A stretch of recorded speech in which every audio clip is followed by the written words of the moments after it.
Welcome to Dark Sorcery. I'm Alfredo Martinez, and I have with me the one and only Travis Magus. Travis, how's it going? Peace, peace. It's going great. How are you? Doing great. It's good to have you on the channel. I'm very much looking forward to this. So let's go ahead and jump right into it. So go ahead and tell me where you're from. Well, physically, my body is from the South. Um, Born and raised in Georgia, small town called Brunswick. My father was in the military, so we traveled around a lot. But mostly, I've found myself coming back again and again to Brunswick, Georgia. Right, right on, right on. That's cool. So where did your interest in magic begin? Sheesh. Uh, Temporarily, time-wise, my interest begins in I would probably say 1999, where I was first really introduced to something concrete that was different from Christianity. Of course, I was raised in a Southern Baptist family, so it was all about Jesus and God, church, church, church. But something in me was always like, there's got to be something more, something different than what everyone just accepts. And I would say that was the time frame that, I mean, we just talked about metal and rap, rock and roll, but I was Yeah. introduced into, like you said, Marilyn Manson and Slipknot, and specifically it was the Return of the Rock CD. When it was my birthday on that year, my aunt took me to buy whatever I wanted, and I saw that Return of the Rock CD with that devil woman with the guitar, and I had to get it. And from there, I was just opened up, and somehow that led me to buy a couple of books, the Necronomicon, the Satanic Bible, different things like that, and from there it was over. Oh, right on. Just took you from that point on. Um, Now, how would you describe your magical style? I would describe my magical style a lot like Mega Man. You ever played this game? Yeah, I love it. Mega Man X specifically. That's why I have a giant toy of him. That was actually a gift from one of my students. But Right on. what I love about Mega Man is the fact that he was made the same as his so-called enemies, and his power wasn't that he was stronger than them. His power was that he was able to adapt to whatever they threw at him. So when he conquered them, he took their power and used it as his own power. So I would say that my magical style is about adaptation, right? I don't resist anything. I take what comes at me, and if I find a struggle with it, I need to understand it so I can use it. I like that. I like that answer. That's different from the other guests' answers that they've given. So I guess that's similar to what Bruce Lee said, how water can go into any shape you put it in. Yeah. Love it. Now, what would you say is the biggest misconception about magic among people? Oh my Among God. The biggest misconception is that you believe that you don't understand, right? The biggest misconception is the doubt that you have in yourself. Most people have so much doubt. I do consultations on a daily basis with people who want to learn magic. And what I find is that most people block themselves because of their beliefs. I think that if we were more adaptable in our belief systems, we would receive more in the realm of direction and guidance and intuition. Because there's been countless times that I know, I mean, everybody listening, there's been countless times where you'll get an impulse and then you'll doubt it. The biggest misconception is that you don't know. You do know. Trust yourself. You just have to look within. Um, I guess that's similar how to like Abrahamic religions and most religions teach you to take things literal instead of having an open mind to things. Would Hmm. you say it's part of the problem? Yeah, we've been conditioned to take things. Well, just to sum it up, we've been conditioned to think in a certain way. Even as chaos magic says, nothing is true. Everything is permitted. And that's something that you really have to grow into. Nothing is true. Like all of the beliefs that you have about reality, there's an exercise in one of my favorite books about chaos magic. It's called Liber Null and the Psychonaut. One of the early exercises that they teach you in Liber Null and Psychonaut is to take on a belief of a different religion just for a couple of hours. Take on a belief of a different group of people, And what you'll find is that beliefs are adaptable, malleable. And when you do that, you'll start to see that nothing is really absolute. I like that way of breaking that down. So, what would you say was your first holy shit moment in magic where you're like, wow, this is really real. It's really happening. Oh my gosh. It might be kind of whatever, but I remember We have really, time. Go ahead. really liking this girl, and I wanted to try magic to try to like get her to be attracted to me. So I know it was a real weirdo moment, but like I wanted to try something here. So I got some pieces of her hair and I did a ritual to make her attracted to me. And I just followed some ritual that I found out of a book, and it worked. She was attracted. I mean, we didn't end up together. It wasn't anything like serious, but there was a definite change in her reaction to me. And I thought then and there, like, wow, there's something really here. Holy shit. Yeah, I kind of have I've been there because I remember when I was starting out with magic, I was trying to do a spell on some girl that I thought was cute, and it worked. I mean, to the point where she went from just not talking to me, ignoring me, to chasing me down. I'd be eating a burrito in the parking lot of some place, and she's across the street looking at me with binoculars, and my grandparents' house, and I'm like, wow, So yeah, I can definitely relate to that, man. Yeah, yeah. Now, what would you say is a book that changed your life? Man, I got a whole list. Like, geez Louise.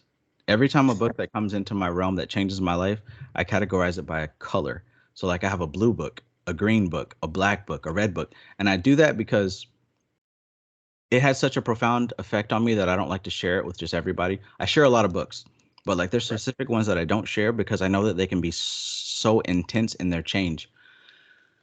But if I had to pick one, hmm. Well, it's not necessarily magical, at least from the surface level, Mm-hmm. but I'm going to go ahead and reveal the blue book. The blue book is called Expert Secrets by Russell Brunson. Mm-hmm. And this is a book that really teaches you how to take your passion and turn it into a career. And what that book taught me was that I don't have to go to work at this dumbass 9 to 5 that I hated wasting my time at. It taught me that I could actually take my passion and turn it into something that can not only make me money, but can also help people. So that really revolutionized everything in my life. And I feel greatly indebted to the author because just his teachings in that book really transformed everything for me. Yeah, I can relate to starting out with books that led me to spiritual books that weren't spiritual to begin with. I remember when I was raised Christian as well. I was raised Pentecostal, and when I left the church at an early age, for a little while I was an atheist, Mm-hmm. and I started reading Zig Ziglar's books and some of Tony Robbins, and that kind Yeah. of inspired me to get out and find my purpose, and I did, and I started reading spiritual books and magical books, and ended up where I'm at. But if it weren't for the foundation of those books, even though they're not magical to begin with, Mm-hmm. I may not have been inspired to be where I'm at. So I can definitely relate to what you're talking about. Yeah. Um, Yeah. And yeah, especially go ahead. for everyone who is watching this, because I know you have a varied audience. Everyone watching this, they're mostly, you might consider yourself left hand path, but don't be afraid to reach out to different categories because there's information and knowledge in different categories that does relate to what you're studying, especially when it comes to self-help. Definitely check out some of the self-help stuff. NLP. That's good. That's good advice for people who are watching because not everybody talks about that.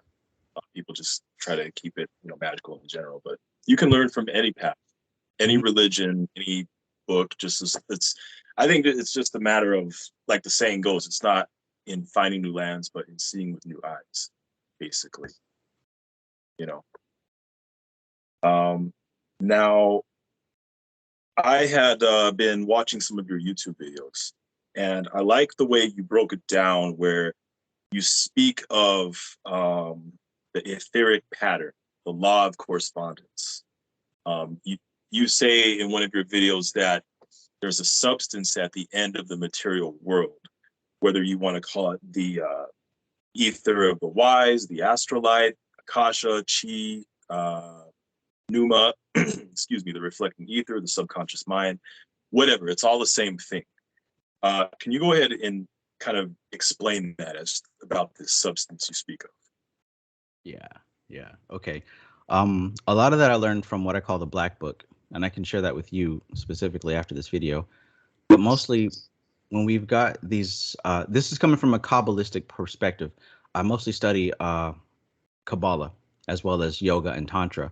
And from the Kabbalic perspective, as well as the Tantric perspective, the different dimensions of reality are stacked according to the 5 elements. So we've got earth, water, fire, air, ether. And that can translate also as the physical plane, the astral plane, the mental plane, and the spiritual plane, then the causal plane. What I find that most occultists online miss is that there's an etheric plane in between the physical and the astral. And it's that etheric plane that kind of glues together the astral and the physical. The etheric plane is accessed by imagination. And basically, everything that we do physically is going to be ordered and influenced by what happens in that etheric plane, the imagination plane. So just to boil it all down to something really simple and practical, there has to be a level of control over what you imagine on a daily basis, what you think and what you feel on a daily basis, because that has the total influence over what you actually do in the real world. Mm-hmm. Does that answer your question, or did I kind of? That does answer my question. Yes.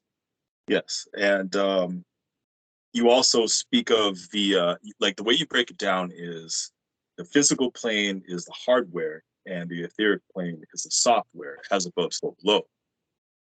Now, based on that concept, how much truth is there between reality and the movie The Matrix, where they say this is similar to a computer simulation?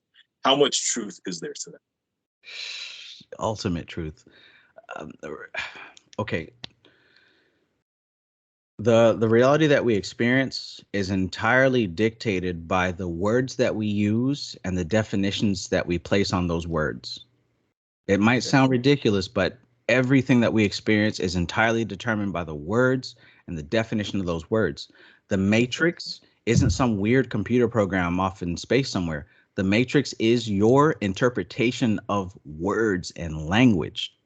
So, one way that I put it like this in a recent consultation I had yesterday.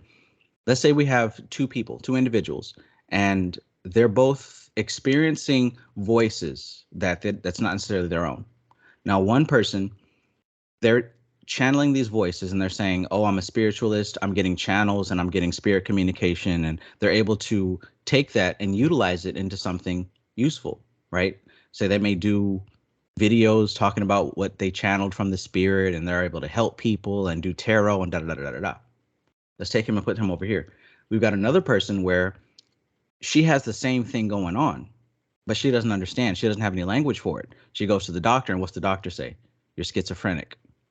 So now that she's got these words and these definitions based on her experience, let's look at this. What type of behavior can come out of somebody who's labeled as a schizophrenic versus someone who has labeled themselves as a spiritualist? The person who labels themselves as a spiritualist, they have so many different things that they can do with these voices that they're hearing. But the person who's been labeled as a schizophrenic, they think they're broken. They think they're crazy. They think they need medication. They need to go get treatment. They're limited into a space that's really not efficient. So that's how powerful that words and definitions are. That's a very good explanation of it. Very good explanation. Now, because you said that the relation between reality and the matrix is ultimate truth, would it be beneficial then to, do magic in terms of a mentality of thinking of in ones and zeros and, that type of thing, that sort of pattern in order to hack the matrix? Hacking the matrix is what it's all about. Now, here's the thing: if anyone who's listening has ever done any kind of hacking or anything like that, we understand that it's about knowing the program that you're working with and finding its weaknesses and exploiting those weaknesses. And that language might sound kind of predatory, but I mean, it is what it is. When it comes to this matrix, it's about how you understand it. And this is where metaphors come into being so important. Metaphors is the language of the unconscious mind. So depending on the metaphors that you're using to define your reality, that's going to determine your ability to hijack the matrix. So if you see that life is a game, that's a metaphor. If you see that life is a game, then you can understand that there's different rules to the game, different plays that you can make. However you think of games, you're going to apply that to life. If you think that life is war, then you can think that war comes with strategies, that comes with defeat and loss. If you think that life is fair and everything works out for you, you're going to look for opportunities for everything to look out for you. So it all depends on the metaphor that you're using to see life through. And that's going to that's going to determine your ability to hijack the matrix. Okay. What about seeing a glitch? Let's say a glitch in the matrix. Would exploiting that glitch give you access to portals? I think so. Because what I said before about chaos magic is nothing is true, everything is permitted. And what I found in my personal practice is that the way that I learn magic rapidly is that as soon as I read something or learn something, I got to test it out. That's the only way that I can know. I can't just read something or watch a YouTube video and say, oh, that's real. No, I got to test it out. So if I see a glitch in the matrix, I need to analyze that and see what happened. And if I can replicate that, then I understand, okay, this is very malleable. I like that because a lot of people don't test what they hear. They just take people's words for it. And in fact, a lot of teachers just tend to rehash what's out there. And like you have said before, it's the same video. It's just people explaining it in different ways. But you have to test it out. You get new information and people are like, holy shit, well, you got to test things out. Yeah, I definitely see what you mean. Yeah. I like what you said. You said that everything that exists on the physical plane must first exist in the etheric plane. And any sufficient alterations made to the etheric plane must reflect corresponding changes in the physical plane. So that is the key. And spiritual power must come from natural means. Can you break that down for the viewers that are watching? Okay. So spiritual power must come from natural means. That means that there has to be a level of alignment. And that's what I've been really focusing on in my recent videos, alignment. So to sum all this up, it's going to help to understand what I mentioned before about the 5 layers of reality being in correspondence with the 5 elements. Hey, if you're an occultist, no matter what path you're on, like, don't worry about the labels. You can be this path, that path, whatever. But understand that this is all about how you manage your reality.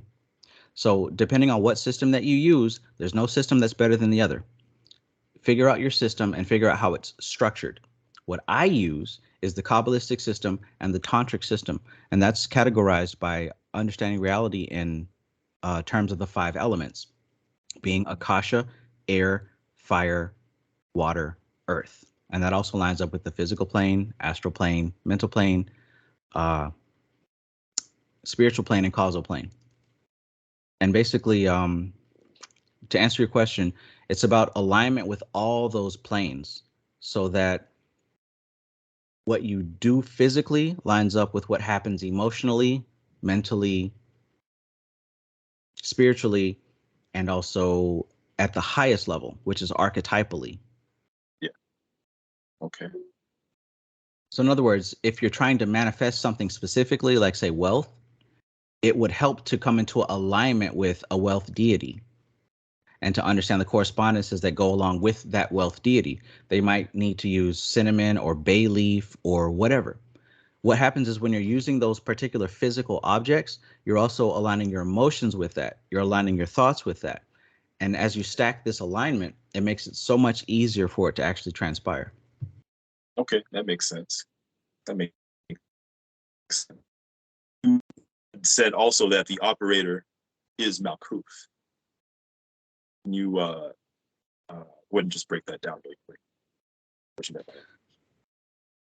Yeah, a very special thing happens when you surf online. A lot of people are like, "Oh, Earth is hell, and this physical dimension is just this terrible place, and I don't want to incarnate here anymore." But what we're forgetting is that Malkuth is the crux. It's the center point of the universe. Entities and algorithms of a higher nature, as great as they are, their expression is not known anywhere else but Malkuth. It's at this level of the physical plane that we can come to recognize and experience the expressions of any cosmic level. So the operator is Malkuth, meaning that we are the channel for the highest potential cosmic influence and also the lowest. It all depends on how clearly you structure your experience, how clearly you structure it. It's got to all balance out. Okay. Okay. And something else that you said for magic to be consistently effective, the forces that we channeled must be successfully locked into form. Is that in relation to what you just explained? Yes, yes.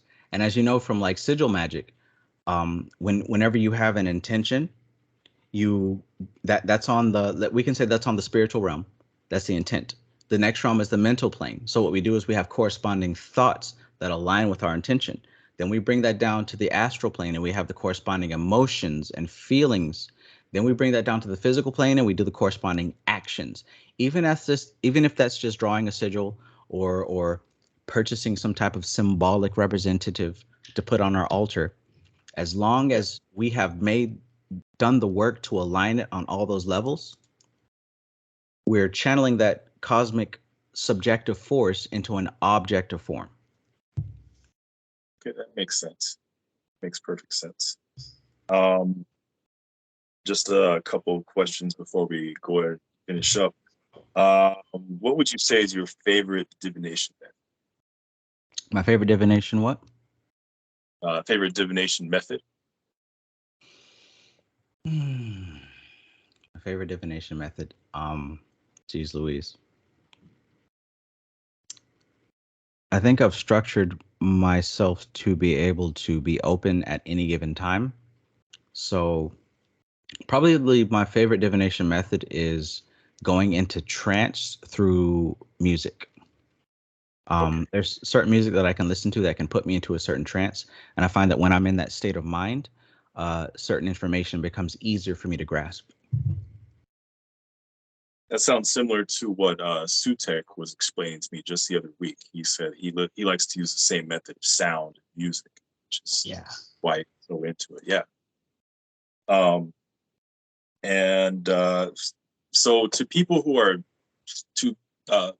struggling, that are on the path just to find that breakthrough moment, they've tried everything. They've watched all the YouTube videos and they've read all the books. They can't seem to get a breakthrough. What would you say in a nutshell to those people? I'll say you need to contact me and get a consultation. I'll have his links below the video. But seriously, even if you don't get a consultation, like honestly, I think that if you're having a lot of trouble and you've done everything, you've exhausted every method. When I was at that point, one thing that I understood was that there was something in me that desired to know so deeply that I would never give up. Latch on to that. Find that aspect of yourself that needs to know. And here's the thing. Time is subjective, right? Which means that it's open for interpretation. For some people, 5 minutes can be too painful. For some people, 5 years is their threshold of pain. Latch on to the impulse and the intention of the reason why you're seeking what you're seeking. If you latch onto that, it's going to lead you to the answers. Because look, one thing that I always say is about education. The word education stems from the word educo, which comes from educe. And what we know is that there's a difference between evoking and invoking a spirit. When you invoke a spirit, you pull it in from the outside. When you evoke a spirit, you push it out from the inside. You make it external. So education is the aspect of bringing wisdom out from yourself. So when you focus on that intention of whatever it is that you need to know, when you focus on that, it makes it easier to educe the answer. It's going to come from within. You can listen to my videos, you can listen to Fredo's videos, you can listen to whoever's videos all day long, but the answer is going to come from within you. All we do is trigger the answer from within you. So what I'm saying is, don't give up. Keep searching, and trust yourself, and know that it's going to come.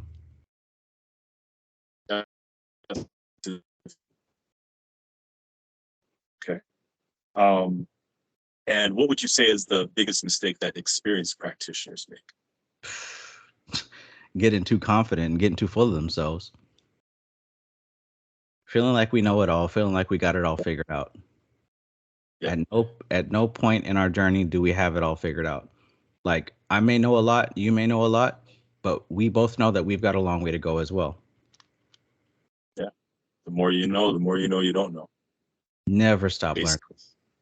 Never stops. So what can we expect from you in the near future? You can expect more of the world to be terraformed to my internal existence. But honestly, you can expect from me more opportunities for people to learn more about themselves. What I would like to build and what I am building is more opportunities for people to come and learn more about themselves. I'm not here to teach anybody, to educate anybody. I'm here to show you what you are. I'm a Gemini, and that is represented by a mirror. I'm here to show you what you are. So you can expect more thorough ways to find who you actually are at a rapid pace. Right. Okay. Very well put. Well, Travis, it's been a very good conversation. I've enjoyed talking with you. It's good to have you on. I'll have, to all the viewers that are watching, I'll have all his links below the video. Just go ahead and check out his channel, book him for a consultation, whatever. Thank you for coming on. And to all the viewers, go ahead and like, subscribe to Dark Sorcery.